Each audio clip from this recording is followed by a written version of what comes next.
Alors, je réponds à ce commentaire de quelqu'un qui me dit quel serait ton conseil pour les propriétaires avec un DPE G, bientôt F, revendre, faire des travaux et voilà, qu'est-ce qu'on peut faire quand on est en copropriété et qu'on n'a pas toujours le choix de travaux que l'on peut faire. Alors, ma réponse est extrêmement simple là-dessus.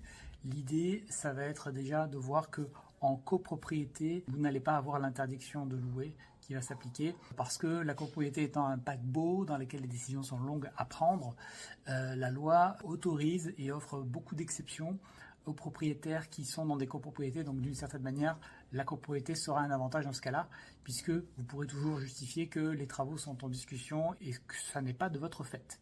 Donc ça, c'est le premier point. Deuxième point, si vous n'êtes pas en copropriété ou si vous inquiétez de la lettre, je vous recommande déjà de décortiquer votre DPE. Il y a sûrement des erreurs dedans, il y a 90% des DPE dans lesquels il y a des erreurs.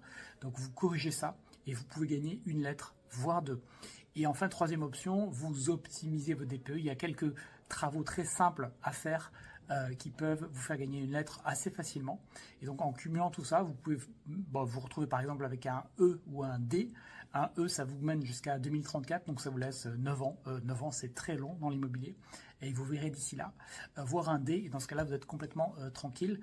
Donc il y a vraiment plein de solutions qui sont soit pas coûteuses, soit très peu coûteuses. Et si vous voulez apprendre à faire tout ça, vous regardez mon programme qui s'appelle Opportunité DPE, dans lequel j'explique exactement comment faire tout ça.